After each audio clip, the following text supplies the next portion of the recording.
let's talk about something that doesn't always get talked about with grace, and that is abstinence. For some, it's a conviction. For others, it's a decision that came after heartbreak, after healing, after saying, God, I want something different this time. But abstinence isn't just about behavior, y'all. It is about identity. That is a secret element, because when you know who you are, you actually stop negotiating your value with people. Some people hear the word abstinence and immediately think God is restricting me. They think about denial. They think about shutting yourself off from what someone else is enjoying or what you enjoy doing. But abstinence was never meant to be a punishment or a restriction. You know what it is? It's actually a revelation of your value.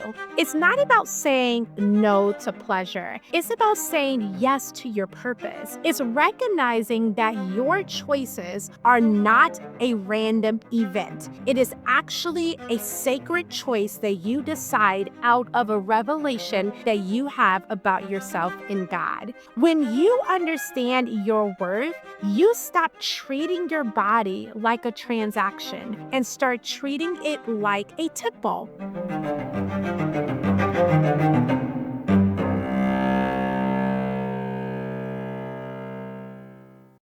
You see, in 1 Corinthians chapter 9, verses 19 through 20, it says, "Do you not know that your bodies are temples of the Holy Spirit, who is in you, whom you have received from God? You are not your own. You were bought at a very high price." That means that God sees your body as his dwelling place. Think about that. Your temple is a place where God dwells. A space that he chose us to live in, not to visit, but to dwell. And that is not restriction, that's not control, that is real, authentic care. He values you enough to live within you. That is such great news, which means that everything connected to you deserves protection. So when you set boundaries, it's not about being hard to get, it's about being hard to corrupt. You're not being difficult when you have boundaries, you're being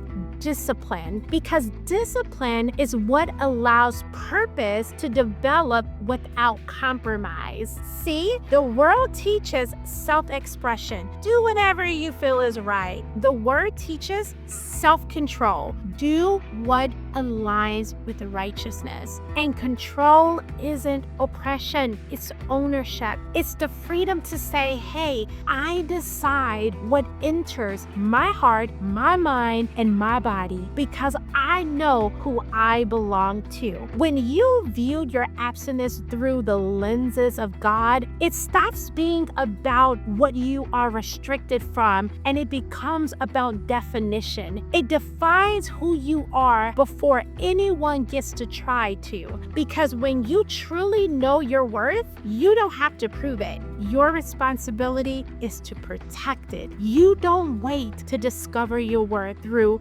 others' desires or someone's self-discovery of you. You discover it through who created you, and that is God our Father. When you know your identity, you stop confusing attention with affection, because abstinence is wisdom and it is protection. It's God teaching you how to receive love in a way that doesn't cost you your peace and your sanity. Because when you give yourself away before you're giving yourself into marriage, is robbery. That's why waiting for marriage is important. You were made for covenant, not convenience. Joel 2:25 says, I will restore to you the years that the locust has eaten. That means that your purity isn't something you lost, it's something God can renew. Abstinence after pain is not about erasing the past, it's about reclaiming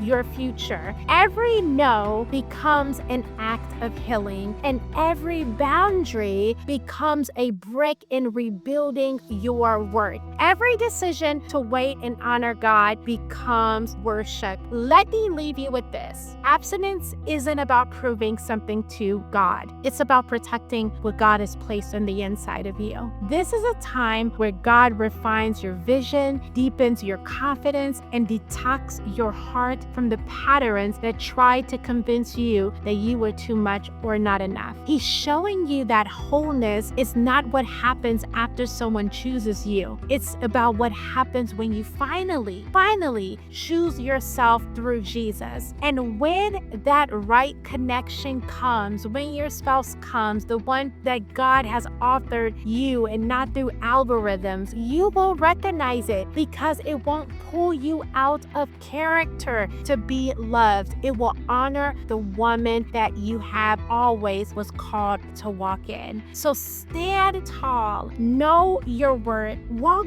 boldly in your decision. You are not holding out, you are holding value. Well, this message reminded you of who you are. Take a couple of seconds and comment below and declare, I'm already whole, I'm already chosen, I'm already loved. And hit the subscribe button and join this community because it is one that I believe you are going to be so blessed in. So hit the subscribe button, share this video, and I will see you the next time.